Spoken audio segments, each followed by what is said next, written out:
लहानाचे मोठे होऊ लागले. गायीपासून झालेला पुत्र गोकर्ण अध्ययनामध्ये नंबर 1 चा राहत होता.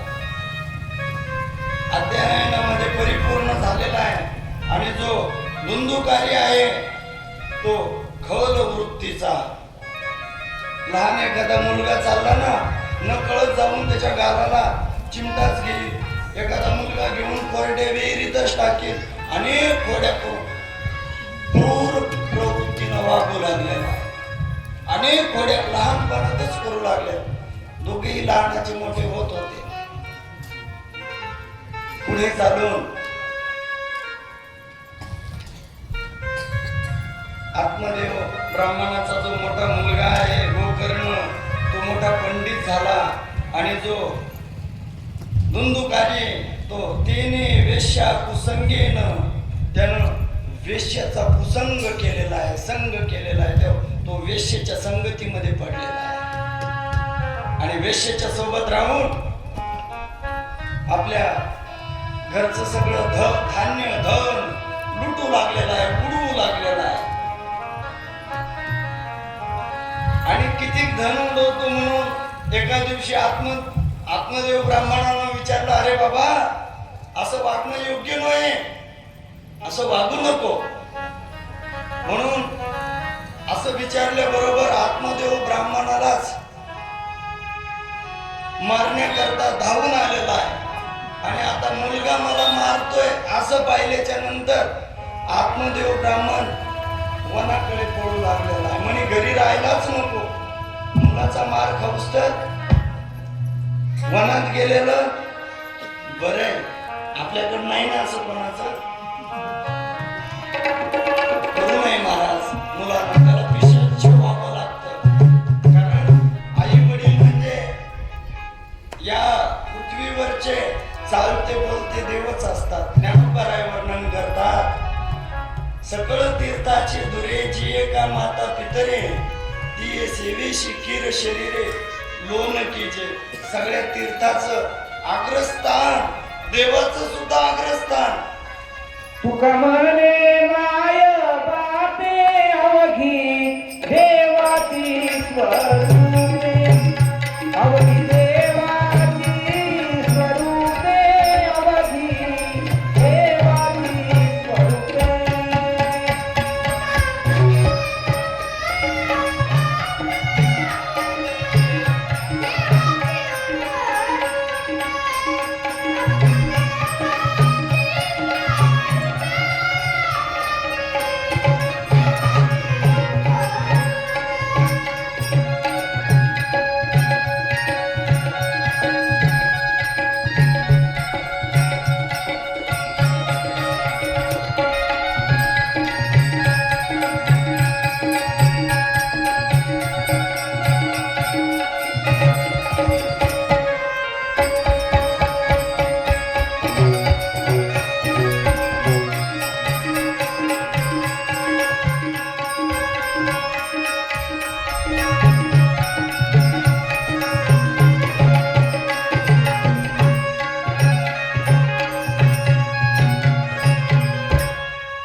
मायबाप हे देवाचीच रूप असतात असं करू नये. केलं महाराज त्याने. वडिलांना मारायला धावून आला आणि गोकर्ण तीर्थयात्रेला निघून जाऊ लागले. तितक्यामध्ये आत्मदेव ब्राह्मण भेटले. वडील आहेत. वडिलांना विचारलं, बाबा अहो का धावतायत, का रडत रडत पळताय तुम्ही? सांगितलं त्याने, अरे बाबा घरी राहून तरी काय करू, कारण तो मारतोय. वनात गेलेला बरं ना. घरी राहून मुलाचा मार खाल्ल्यापेक्षा जाणा आळंदीला पंढरपूरला, तो जगवणारा आहे ना, जगाचा बाप. त्याचं नामस्मरण करा फक्त, त्याचं नाम घ्या फक्त.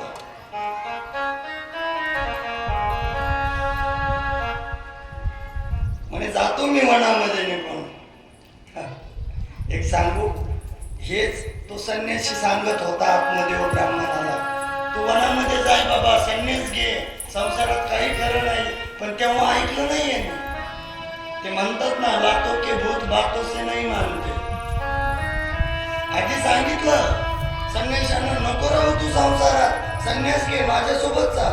आणि नाही, वनात जाऊ लागला. तितक्यामध्ये त्या गोकर्णानं आत्मदेव ब्राह्मणाला आपल्या बापालाच उपदेश केला. म्हणे की बाबा, खरंय, तुम्हाला शेवटी कळालं संसारात काही खरं नाही, तुम्ही राहू नका, आत्मचिंतना करता वनामध्ये निघून जा. वनामध्ये गेल्याच्या नंतर आत्मदेव ब्राह्मण भगवंताचं नामस्मरण करू लागले. हरे राम हरे राम राम राम हरे हरे, हरे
कृष्ण हरे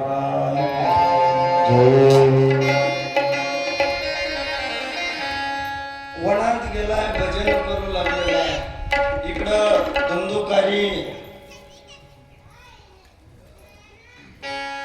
आपल्या आईकडे पण धावून आलेला आहे. म्हणे, सांग बाबानं धन कुठे ठेवलेलं आहे, दे, मला पाहिजे ते. माझ्या पश्चात तरी ते कोणाला मिळणार आहे? मलाच मिळणार आहे. तुमच्या पश्चात सगळं देऊन टाका मला. आता राहिलंच नव्हतं काही, सगळं निवडून टाकलेलं. मग मारण्याकरता धावलेला आहे. त्याने लात मारली त्या दुंदुलीला, त्याच्या आईला. आणि महाराज लात मारल्याबरोबर ती पण चप्पल न घेताच तशीच वनामध्ये पळून गेलेली. पळता पळता अंधारामध्ये ज्या विहिरीत पाणी नाही अशा कोरड्या विहिरीमध्ये पडून तिचा देह सुटलेला आहे. ही बातमी ज्या वेळेस गोकर्णाला परिक्रमा करत असताना, तीर्थयात्रा करत असताना कळाली, त्यावेळेस त्यांनी आपल्या आईच्या नावाचं पिंडदान केलेलं आहे, गया अर्जन केलेलं आहे. ती मुक्त झाली. आत्मदेव ब्राह्मण सुद्धा मुक्त झालेला आहे. त्यांनी पण चिंतन करता करता देह सोडलेला आहे. दोघाच्याही नावानं पिंडदान केलेलं आहे गोकर्णानं. पण आता हा धुंदुकारी एकटाच राहू लागलेला आहे. आता याला कोणी मालकच राहिलं नाही. पाच वेश्यासोबत एकटा राहत होता.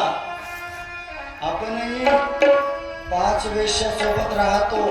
5 वेश्या म्हणजे 5 विषय आहेत. रूप, रस, गंध, स्पर्श. काय राहिलं? रूप, रस, गंध, स्पर्श आणि रस. हे 5 विषयामध्ये आपण सुद्धा गुंततो. त्या वेश्या आहेत, त्या गुंतवतात माणसाला. तो धुंदुकारी सुद्धा 5 वैश्यासोबत राहू लागलेला आहे. आणि वेश्या कशा असतात माहितीये का? जोपर्यंत पैसा आहे ना, पैसा, तोपर्यंत माणसाला माणूस म्हणतात. नाहीतर तू गेला तर तुझा बाप. पैसा संपला की संपला. ज्ञानोबराय वर्णन करतात. वेश्या भोगी कवडावीची मग दार याचे पुन्हा येता याचे. मनाचं काहीच सांगत नाही तुम्हाला. जोपर्यंत कवडा आहे, पैसा आहे, तोपर्यंत तिचं दार वाजावं.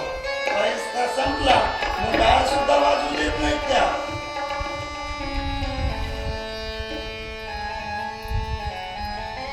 आणि याच्याकडचा पैसा संपलेला आहे. आई वडील सुद्धा गेलेले. मग काय करावं? त्या घरी येऊ देत नाही. मग यांनी चोरी करायला सुरुवात केली. वाटसरू जो कोणी येईल त्याला धरायचं, त्याची चोरी करायची. मग वाटसरूच येईना एका दिवशी राजाच्या घरी गेला आणि राजाच्या घरी चोरी केली आणि राज अलंकार सगळे घेऊन आले. त्या वेश्येनं पाहिलं, यांनी सगळे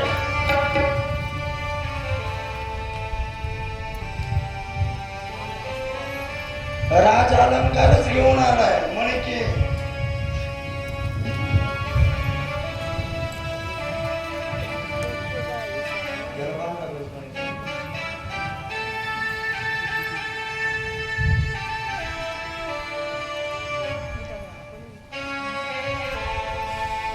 राज अलंकारच घेऊन आलेला आहे.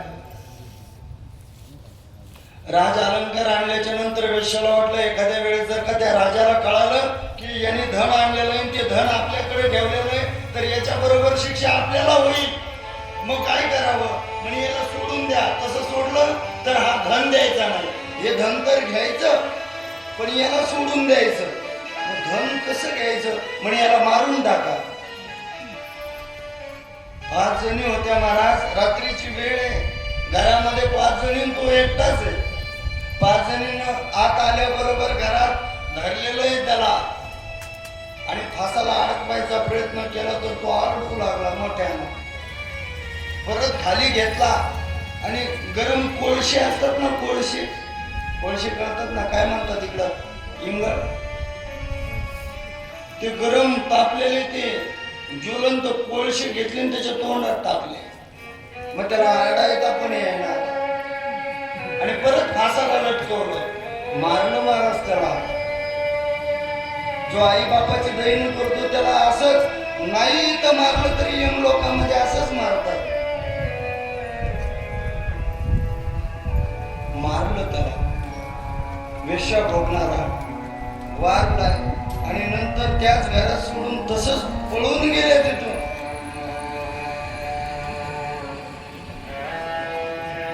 त्याला मुक्ती भेटली नाही, कारण त्याच्या शरीरावरती देह सोडल्याच्या नंतरच्या उत्तर क्रिया होतात. 10वा असेल, 13वा असेल, वर्ष श्राद्ध असेल, ह्या प्रक्रिया कोणी केल्याच नाही. आतमध्ये घरात मारून टाकलंय आणि निघून गेल्या.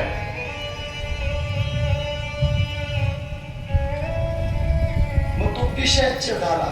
ज्याच्या शरीरावर उत्तर क्रिया होत नाही तो पिशाच्य योनीला जातो, भूत होतो, भूत. म्हणे महाराज आसनावर बसतात. आम्ही शिकलेले लोक येतो. भूत कुठं असतं का म्हणून? भूत असतं महाराज, ते मानावं लागतं. का मानावं लागतं? देव मानताना तुम्ही देव आहे तर दैत्य पण आहे. दैत्य म्हणजेच भूत. देव आहे तर दानव आहे, भूत आहे, राक्षस आहे, पिशाच आहे. ज्ञानोबा सुद्धा म्हणतात हरिपाठामध्ये, पळे भूत बाधा भेने तेथे. ज्या अर्थी ज्ञानोबा म्हणतात पळे, त्या अर्थी आहे ना. उगच म्हणतात का भूतच नाही? ज्ञानोबा म्हणतात का मग पळे नाही? तुलसीदासजी म्हणतात भूत पिशाच निकट नाही आवे, महावीर जब नाम सुनावे. मग ज्या वेळेस ज्या अर्थी आपले संत भूत पिशाच मानतात, त्या अर्थी भूत योनी सुद्धा आहे हे मान्य करावंच लागतं.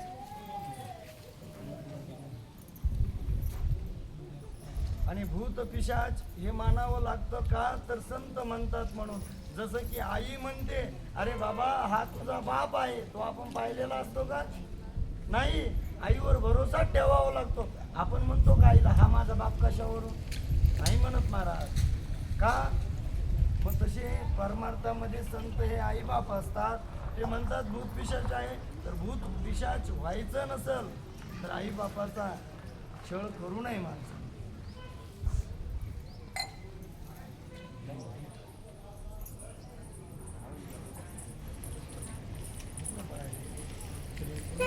गोविंद हरे मुरारी, हे नाथ नारायण वासुदेव.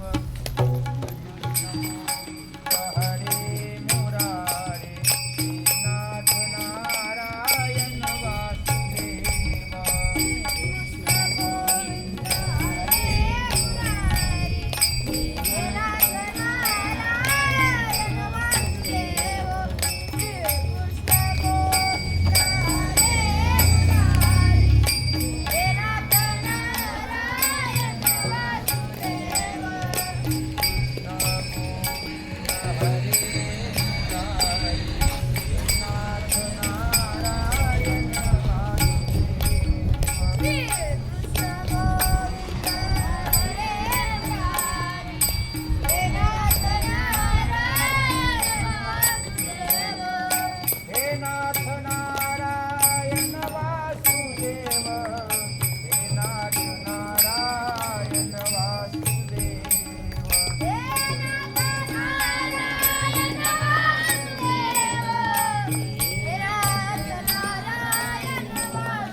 भागवत महापुराण की जय।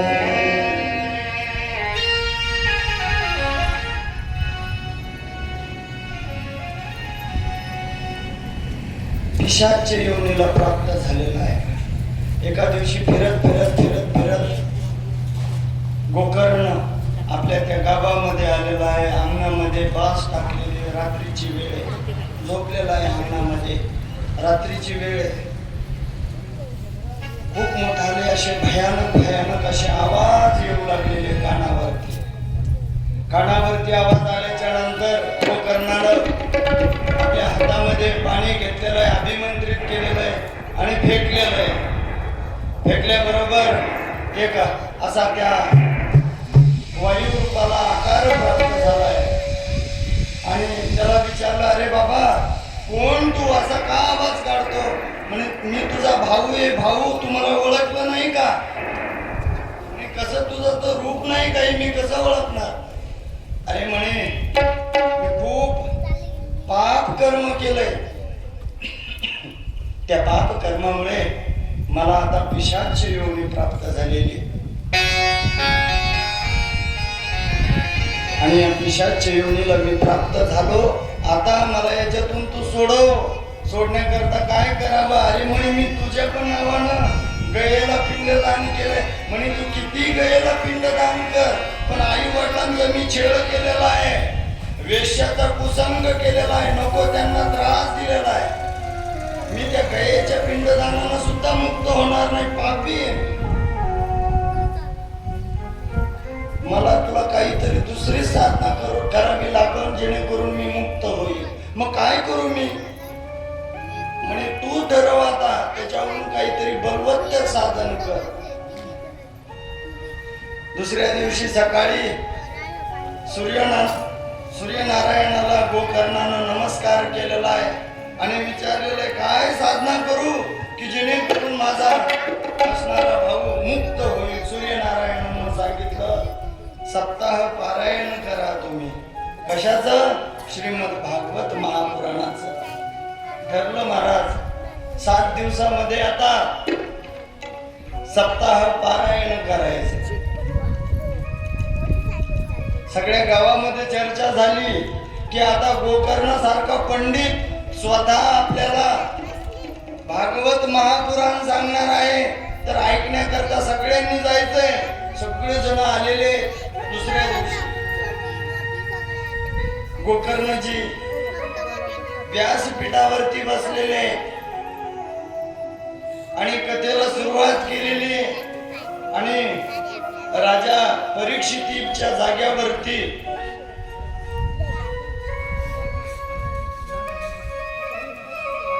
धुंदुकारीला ठेवलेलं आहे। जोऱ्याची आता कशी हवा आली की हे अलीकडे येते, पाहिलं का तुम्ही? मग तसं ते पिशाचे म्हणजे वायू रूप असतं, हवा आली की तो धुंदुकारी सुद्धा हे याच्यासारखा उडून जात होता। मग त्याला एका जागेवर राहता येत नव्हतं। पिशाची ही वायू रूपी योनी असते, मग ते एका जागेवर राहत नव्हता। मग त्याला ठेवण्याकरता, राहण्याकरता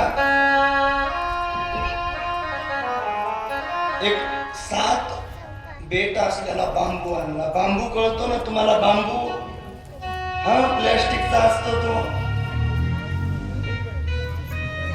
बांबू कशाचा असतो? लाकडाचा असतो का?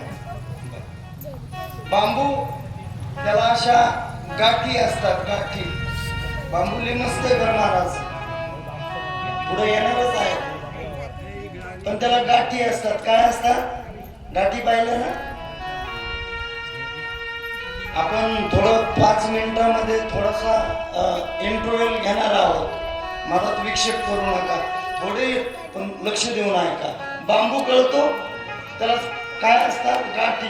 त्याला 7 गाठीचा बांबू घेतला आणि त्या गाठीच्या मधामध्ये पोकळी असते। काय असते? पोकळी। मधात गाठ, वरती गाठ, मधात पोकळी। त्या पोकळीमध्ये त्या धुंदुकारीला सांगितलं याच्यात जाऊन बस। तो वरतून त्या पोकळीत बसला, 7 गाठीचा बांबू असा समोर ठेवला आणि भागवत कथा सांगायला सुरुवात केली। कोणी? तुम्ही म्हणा, तुम्ही मी तर सांगतोच आहे गोकर्णानं. पहिला दिवस झाला की वरतून पहिली गाठ फुटायची, तो खाली यायचा दुसऱ्या गाठीमध्ये, दुसऱ्या दिवशी दुसरी, तिसऱ्या दिवशी तिसरी, पाहता पाहता सातीच्या साती गाठी फुटल्या.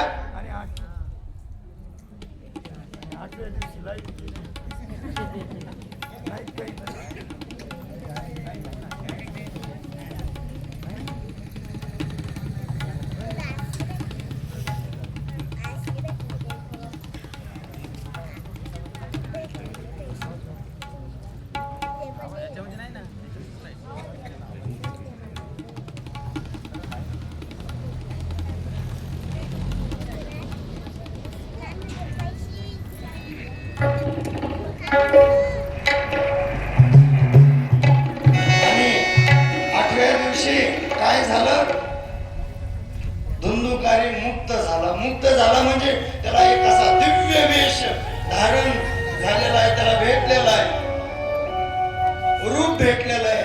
आणि भगवंताचे पार्श्वत आलेले विमानात बसून त्याला घेण्याकरता धुंदुकारीला विमानामध्ये बसवलेलं आहे. आणि निघणार तितक्यामध्ये गोकर्ण म्हणाला, अहो थांबा थांबा थांबा, म्हणे याला का नेताय? अहो म्हणे इथं भागवत कथा होती, ती भागवत कथा या धुंदुकारीनं श्रवण केली म्हणून नेतोय. पहा म्हणे, भागवत कथा काय एकट्या धुंदुकारीनं ऐकली का? सगळ्या गावानं ऐकली ना, सगळ्या गावानं ऐकली, सगळं गाव घेऊन जा म्हणे. गोकर्ण म्हणाले, आणि मी पण सांगितली, मला पण घेऊन चला. म्हणे नाही, तुम्ही जरी सांगितली असली, गावानं जरी ऐकली असली, तरी धुंदुकारीनं जशी ऐकली तशी गावानं ऐकली नाही, तुम्ही सांगितली नाही. म्हणजे नेमकी कशी ऐकली होती? म्हणजे श्रवण केलंय धुंदुकारीनं, श्रवण गावानंही केलं, पण गाव कथा झाली की उठून घरी जात, घरी गेलं की घरचेच काम करीत बसत.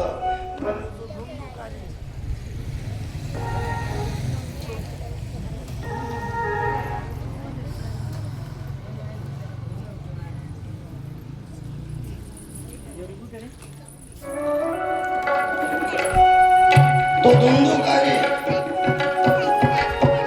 सतत तीच कथा ऐकायचा, दिवसभर तिचं तच्चिंतनम तत्कथनम, तिचं चिंतन करायचा. हे गावातले लोक घरी गेले,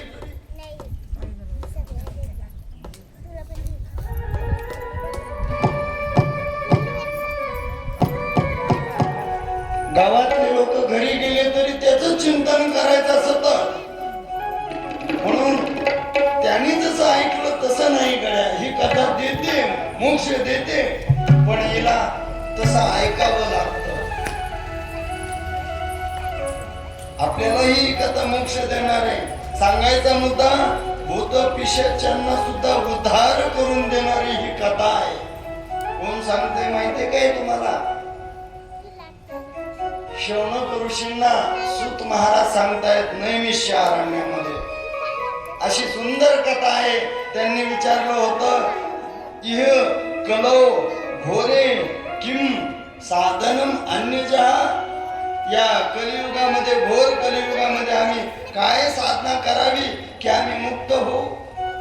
मग त्याकरता भागवत कथा करा. का? कारण ती पिशाचांना सुद्धा मुक्त करणारी कथा आहे. कथा सुखकारी, कथा दुःख हरी. कथा सुखकारी, कथा दुःख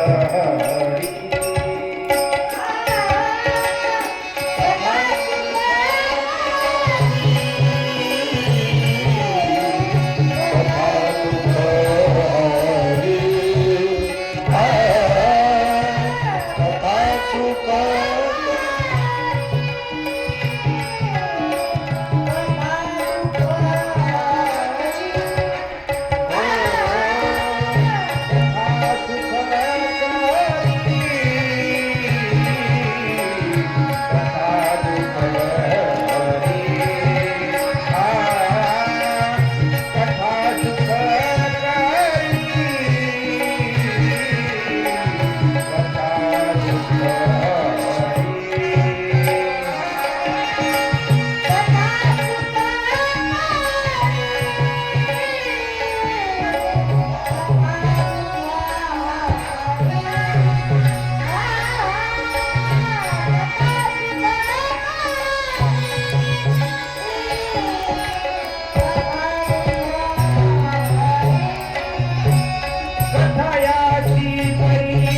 सूत महाराज शौनकादिकांना सांगतायत. शौनकजी हात जोडून सूत महाराजांना विचारतायत, महाराज आणखीन तुम्हाला आम्हाला 6 प्रश्न विचारायचे. 6 प्रश्न खूप महत्वाचे आहेत. सर्व भागवत या 6 प्रश्नाच्या अवतीभोवती फिरत आहे. विचारा म्हणे, काहीच हरकत नाही. देवाच्या संबंधात विचारतायत ना तर विचारा. तर पहिला प्रश्न विचारला, किम श्रेय. महाराज, मनुष्य जन्माला आल्याच्या नंतर माणसासाठी करण्याजोगं श्रेयस्कर असं काय आहे? माणसानं काय केलं पाहिजे? किम श्रेय पहिला प्रश्न. दुसरा प्रश्न विचारलाय की शास्त्र सार. शास्त्राचं सार काय आहे? शास्त्र काय सांगतं? तिसरा, कस्व अवतार प्रयोजनम. भगवंत अवतार घेतो ना तर त्या अवतार घेण्याचं कारण काय असतं? प्रयोजन काय असतं? काय फल असतं? कशासाठी देव अवतार घेतो? धर्म रक्षावया अवतार घेसी. धर्म रक्षावया अवतार घेसी. धर्म रक्षावया अवतार घेसी. धर्म रक्षावया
अवतार घेसी. प्रश्न करू लागलेले आहेत. ऐका, काय प्रश्न केलेले याचं उत्तरच दिलं तुम्ही डायरेक्ट. प्रश्न केलेला आहे सूतजी महाराजांना. शौनकजी प्रश्न करताय, सांगा किम श्रेय. मनुष्याला श्रेयस्कर काय आहे? के शास्त्र सार. शास्त्राचं सार काय आहे? अवतार प्रयोजनम किम. देवाचा अवतार घेण्याचं प्रयोजन काय असतं?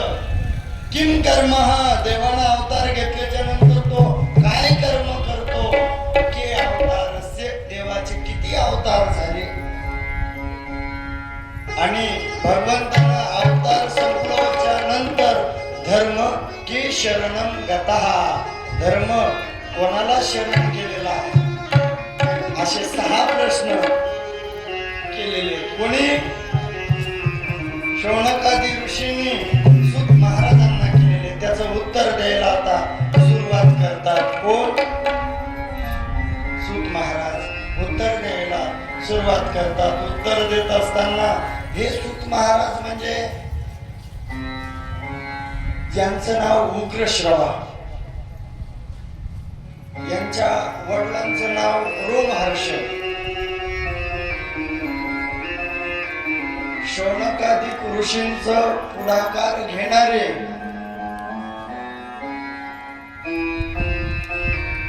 शौनकादिक ऋषी म्हणजे हे 88 ऋषी हजार ऋषी कलियुगामध्ये आता कलियुगाला भगवंतानं अवतार सोडल्याच्या नंतर देह ठेवल्याच्या नंतर काय करावं कलियुगामध्ये तर म्हणून यज्ञ करू लागलेले आणि यज्ञ करत असताना उरलेल्या वेळेमध्ये कथा ऐकणारे हे शौनकादिक ऋषी आणि यांच्यामध्ये अग्रस्थानी बसणारे ऋषी म्हणजे उग्रश्रवा.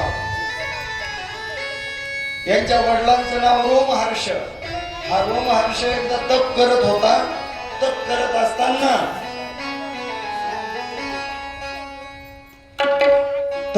असताना काय झालं माहितीये का, एका दिवशी बळीराम दादा आलेले तीर्थयात्रा करत करत.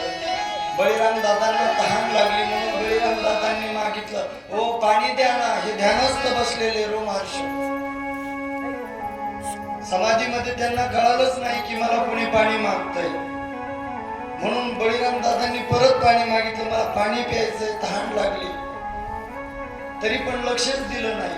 म्हणून आता यांना जाग करावं म्हणून बळीराम दादांनी दर्भाची काडी घेतली, गवताची काडी, आणि अशी फेकून मारणार डोक्यामध्ये. रोमहर्षांनी डोळे उघडले बरोबर पाहिलं की हा देवाचा अवतार आहे. कोणी? बळीराम म्हणजे देवाचा 19वा अवतार आहे. आणि याला वाटतं की मी मरावं म्हणून हा मला काडी फेकून मारतोय. तुझी इच्छा आहे ना देवा मी मरावं? आणि तत्क्षणी रोमहर्षानं देह सोडून दिला. रोमहर्षानं देह सोडल्याच्या नंतर त्यांच्या जाग्यावरती सूत महाराज बसले, म्हणजे त्यांचेच पुत्र उग्रश्रवा नावाचे. आणि हेच आता शौनकादिक ऋषींना उपदेश करण्याकरता, भागवत सांगण्याकरता नैमिष्य अरण्यामध्ये कथा सांगू लागलेले, प्रश्नाची उत्तर देऊ लागलेले. किम श्रेय, माणसानं मनुष्य जन्माला आल्याच्या नंतर त्याने काय केलं पाहिजे, त्याला काय श्रेयस्कर आहे, काय केलं पाहिजे. हो माणसानं जन्माला आल्याच्या नंतर त्या भगवंताची भक्ती केली पाहिजे. मनुष्य देह भेटल्याच्या नंतर माणसाने त्याचं नामस्मरण केलं पाहिजे. मनुष्य देह भेटला ना तर या मनुष्य देहामध्येच त्याचं नाम चिंतन करता येतं. याच देही घडे देवाचे भजन, याच देही घडे देवाचे भजन, याच देही घडे देवाचे भजन, याच देही याच देही घडे देवाचे भजन, याच देही घडे देवाचे भजन.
याच देही घडे देवाचे भजन. या देहामध्येच देवाचं भजन करता येतं. पहा ना किती मोठी गोष्ट आहे. देव दुर्लभ नरदेह आपल्याला हा प्राप्त झालेला आहे. याच्यामध्ये देव दुर्लभ एकच गोष्ट आहे, काय की देवाला सुद्धा भजन करता येत नाही. ते भजन आपल्याला या नरदेहामध्ये करता येतं. नाहीतर नरदेहा आपण भजन नाही केलं तर भजनाविना हा वाया जातो. भजन नाही केलं तर नरदेह वाया जातो. नाहीतरी गेला जन्म वाया, वाया नाहीतरी गेला जन्म वाया.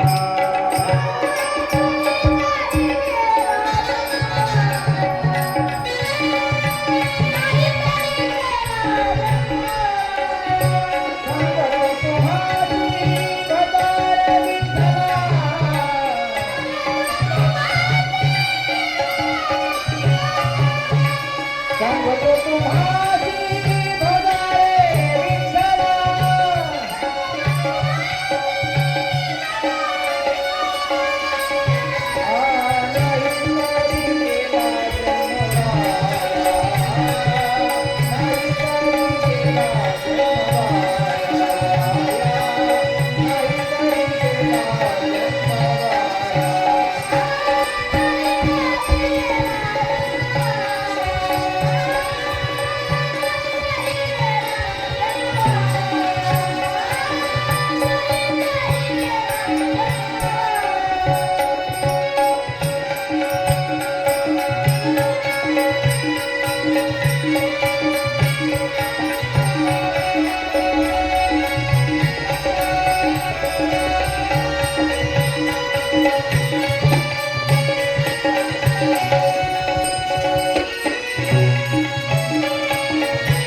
गोपाल कृष्ण भगवान की जय.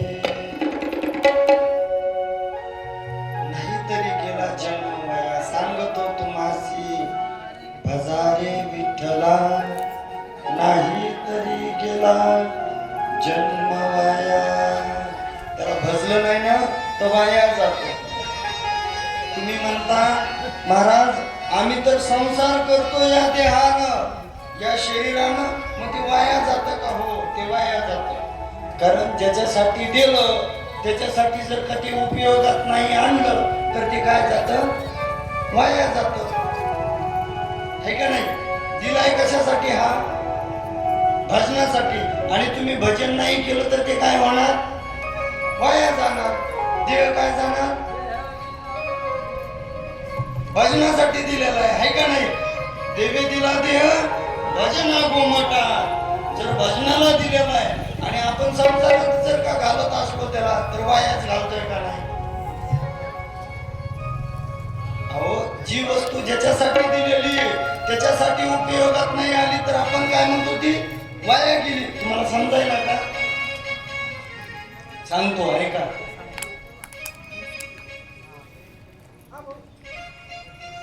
एक नवीनच लग्न झालेलं होतं. लग्न झालं आणि जावाई जे होते ते पुण्यामध्ये कामाला होते. कामाला म्हणजे नोकरीला होते. आणि नोकरीला असल्यामुळे सुट्टीच भेटत नव्हती. लग्न होऊन जशी लेक गेली होती तशी दिवाळी सुद्धा तिकडच झालेली. 2 वर्ष झाले वाट पाहत होते इकडं कधी जावाई आणि लेक येते. मग लेक तरी एका दिवशी आली, पण जावाई 3-4 वर्ष झाले पण सासरवाडीला आलेच नव्हते. श्रीमंत घराणा, एकूण पण पाटील आणि तिकडं पण नोकरीमधून एक दिवस सुद्धा सुट्टी नाही त्या जावयाला. मग वाटलं अरे बाबा जसं लग्न करून दिलंय जावई घरीच नाही, मग नवीन जावई जुने झाले तरी घरीच नाही आले. हौस असते माणसाला जावयानं यावं घरी, पाहुणचार व्हावा त्याचा, आहे का नाही. जावई काही घरीच येत नव्हते. मग एका दिवाळीच्या सुट्ट्यामध्ये जावयाला निरोप पाठवला की म्हणे जावई बापू तुम्ही आवर्जून याच बरं या दिवाळीच्या सुट्ट्यामध्ये गावाकडे. म्हणे आवर्जून येतो, 6 वर्ष झाले वाट पाहताय तुम्ही, येतोच म्हणे, सुट्टी काढून येतो. आणि आता जावई पहिल्याच वेळेस आपल्या इथं 6 वर्षांनी येत आहे, म्हणून त्या सासऱ्याला सुद्धा गावाकडे इकडे आनंद झालाय. म्हणून सगळ्या बोधे गावाला पंगत दिली, म्हणे माझे जावई येत आहे. ते आले ना, त्यांचं स्वागत झालं की सगळं बोधे गाव जेवणार म्हणे. आनंद झाला सगळ्या. आणि जेवायला काय होतं, पंचपक्वान्न, खीर, पोळी, भाजी, राजा जेवण, पुरणपोळी, वाटतं ते ज्याला जे खावं वाटलं ते बोधेगाव मध्ये.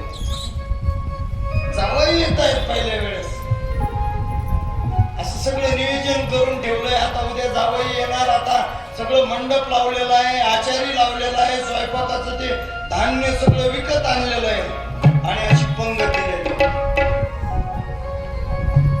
पंगत दिलेली मस्त. म्हणे आता सगळे येणार, निमंत्रण दिलेलं आहे. आता जावयाची वाट पाहणं चालू.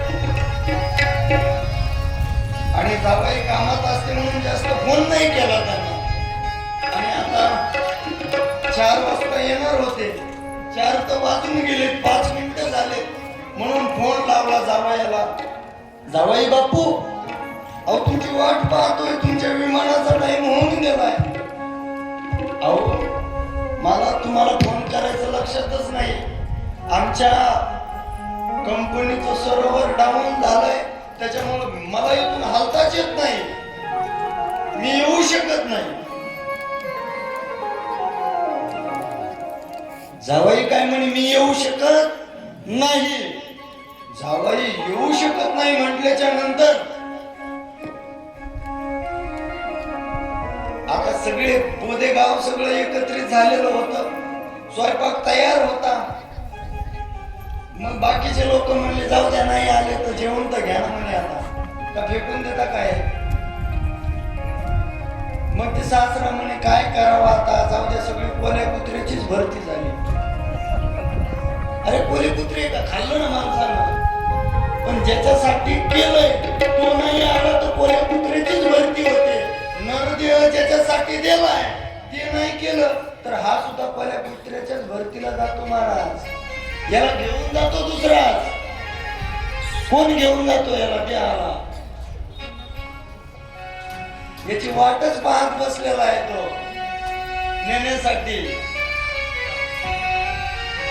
घडी घडी काळ वाट याची पाहे, घडी घडी काळ वाट याची पाहे.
गोपाल कृष्ण भगवान की.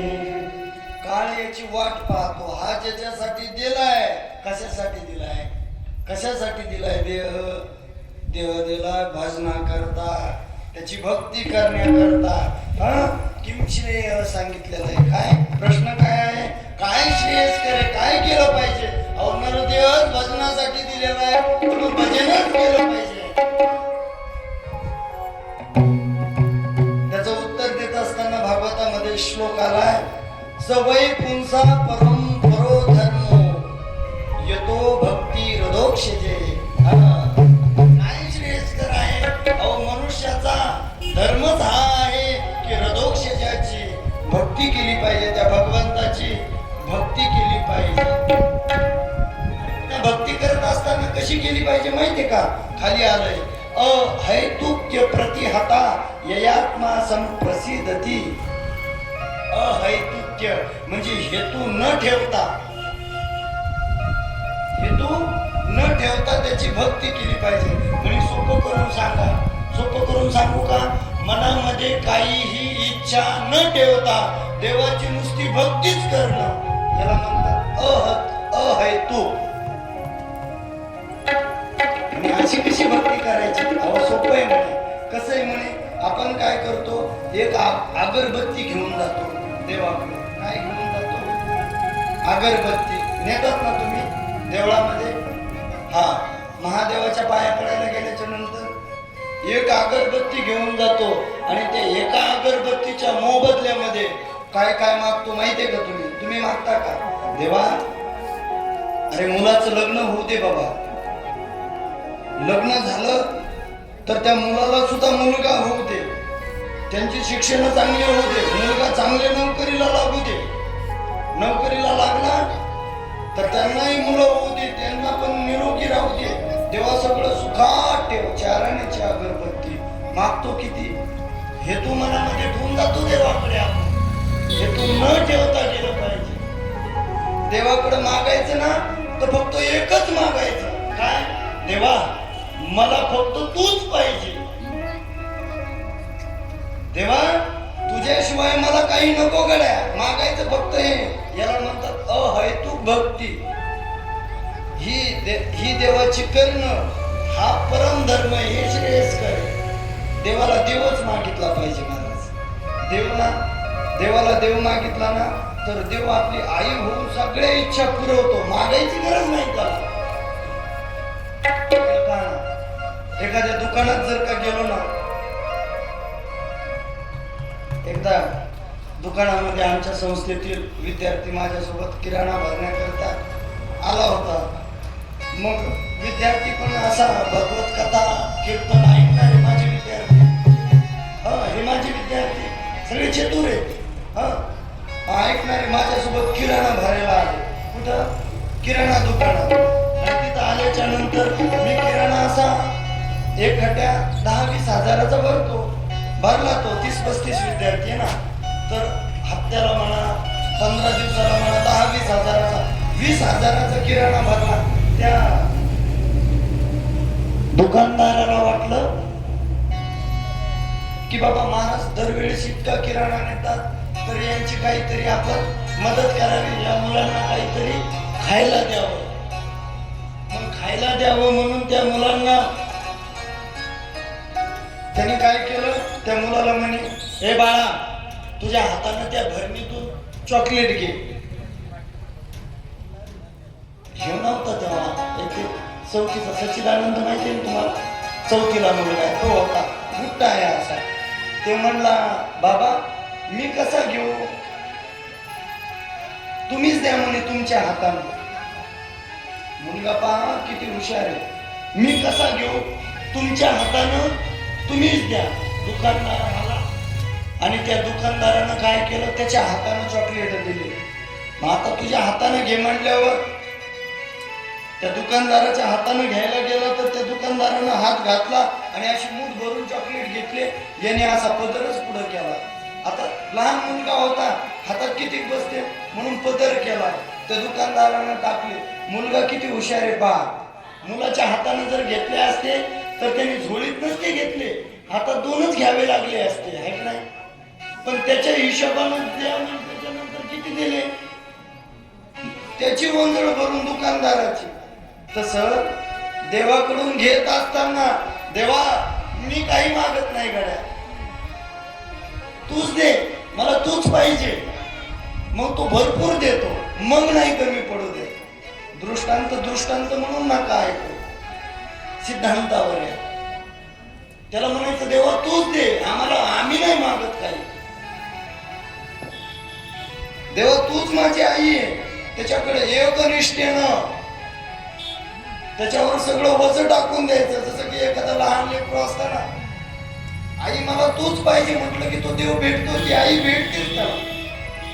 तसं एका घरी एका महिलेला 3 मुलं होते. एक असा 6 वर्षाचा, एक 3 वर्षाचा आणि एक 6 महिन्याचा, असे 3 मुलं होते. आई घर कामामध्ये दंग होती. घर काम करत असताना,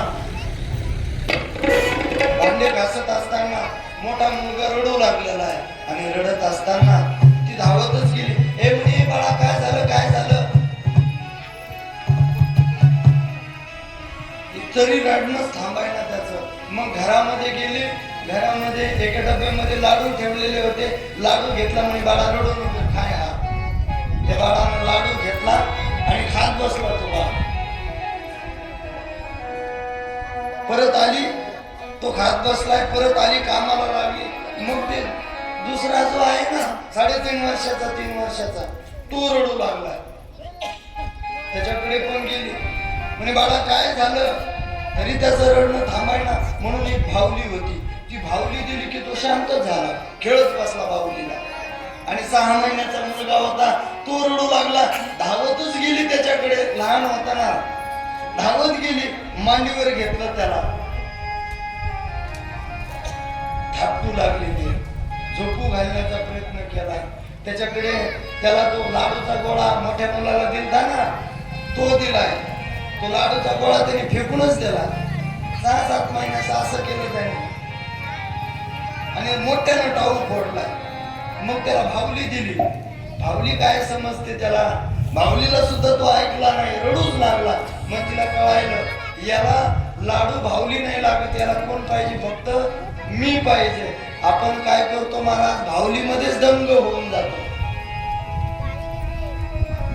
आपण भावलीमध्ये दंग होऊन जातो, भावली देणाऱ्याला विसरूनच जातो आपण. मला काय सांगायचं मुद्दा समजला का. जसं की मोठा मुलगा आहे, खाऊ मध्येच मग्न झालाय. मधला मुलगा आहे, भावली दिली की भावलीतच दंग झालाय. काय मिळणे काय माहिती. एकदा भावली आली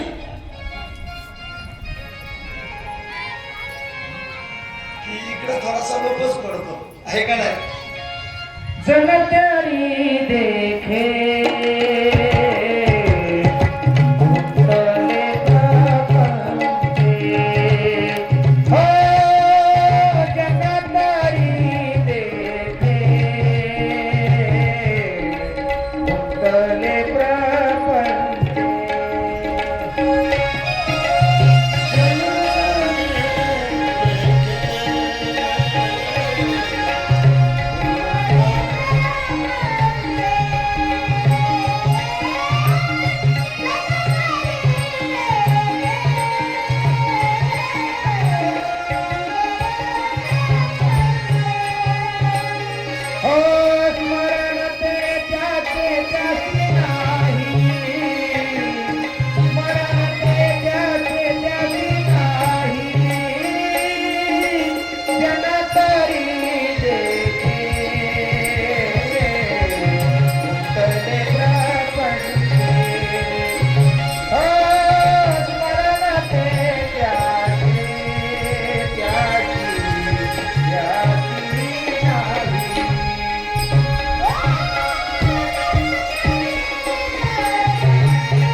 सवय पुंसा परम धर्मो आदोक्ष जाओ भक्ती ही आदोक्षजाची भक्ती देवाची भक्ती ही अहेतुक करणं हे श्रेष्ठ मनुष्य जन्माला आले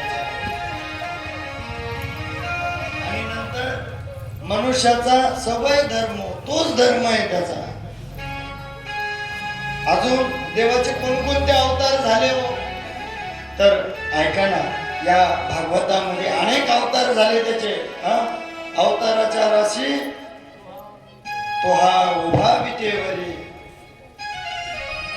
तो भगवंत अवताराच्या राशीच्या राशी त्यांनी घेतलेले आहे. पण या भागवतामध्ये मुख्य त्याचे 24 अवतार आलेले. ऐका ना, घरी गेल्याच्या नंतर तुम्हाला एखाद्या शेजारणीनं जी आली नाही तिनं जर का विचारलं ना भागवतामध्ये नेमकं काय सांगता तो कसं चालू आहे भागवत, तुम्ही काय म्हणता? काय म्हणता त्यांना? चांगलं चालू आहे म्हणता ना? भागवत कसं चालू आहे? बरं चालू आहे ना? का बरंच बरं आहे? हा म्हणता ना बरं बरं ठीक आहे, खूपच चांगलं सांगतात महाराज असं म्हणतात तुम्ही म्हणता ना? हा बरं चांगलं सांगतात महाराज असं म्हटल्याच्या नंतर तुम्हाला जर का त्यांनी विचारलं भागवतामध्ये काय सांगतात, मग काय सांगतात? काही नाही, लेच भारी सांगतात. काय सांगतात मला सांगता येत नाही, पण लेच भारी सांगतात. लय भारी पण काय तुम्हाला सांगता आलं पाहिजे, काय इतकं तरी सांगता आलं पाहिजे. भगवंताचे या भागवतामध्ये 24 अवतार आहेत. 24 अवतार आहेत, इतकं सांगता आलं पाहिजे. म्हणजे भागवत ऐकणं आपलं सार्थक झालं. भागवतामध्ये एकूण 12 स्कंद आहेत. किती स्कंद आहेत? 12. भागवतामध्ये 350 350 अध्याय आहेत. किती अध्याय आहेत? 18,000 श्लोक आहेत. किती आहेत? 18,000 श्लोक. त्या 18,000 श्लोकामधून भगवंताच्या 24 अवताराचं वर्णन केलेलं आहे. के अवतार अवतार कोणकोणते झाले सांगू का सरळ? ऐका, भगवंताचा पहिला अवतार झालेला आहे सनक, सनंदन, सनातन आणि सुजा असे सनकादिक वराह. आता प्रसंगाने आपण 24 अवतार पाहणार आहोत. आणि जो 20वा अवतार आहे, सगळ्याला 20वा पाहिजे ना, शांती पाहिजे ना. 20वा म्हणजे कृष्ण. 20वा अवतार जो आहे तो त्या कृष्णाचा अवतार आहे. त्याला पण विस्तृतपणे आपल्याला श्रवण करायचं आहे. उर्वरित कथा 5 मिनिटांना चालू होईल. माझे मुलं काही उठून आले, ज्यांना बाहेर जायचंय त्यांनी बाहेर जाऊन 5 मिनिटांमध्ये आपापल्या जागेवरती परत यायचं. पाणी वगैरे थोडेसे, आता माता माऊल्या वृद्ध आहेत, सगळे वृद्ध आहेत, पायाला गोळे येतात, अनेक अडचणी, काही मान्य मोडतात है ना भाऊ. मग मान्य मोडायचं काम पडत नाही. 5 मिनिटांमध्ये परत यायचं जागेवरती. 5 मिनिटं सुट्टी राहील त्याला.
गोपाल कृष्ण भगवान की.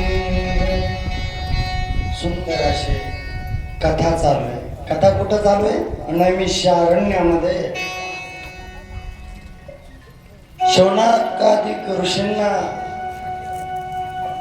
सूत महाराज सांगतायत, महाराज परत आम्हाला 3 प्रश्न विचारावेसे वाटतात. सूतजी म्हणतायत विचारा ना, देवा संबंधानेच विचारतायत ना, काहीच अडचण नाही, विचारा. म्हणे महाराज अहो आम्हाला सांगा की या भागवताची रचना ज्यांनी केले ते व्यासजी, त्यांना हा ग्रंथ कसा रचावा वाटला, त्यांनी हा ग्रंथ का रचला, का लिहिला त्यांनी हा ग्रंथ.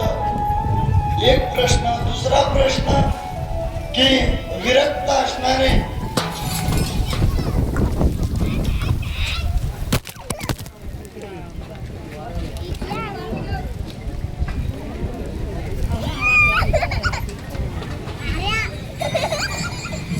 विरक्त असणारे शुकाचार्य, त्यांनी हा ग्रंथ कस काय त्यांना श्रवण करावा वाटला,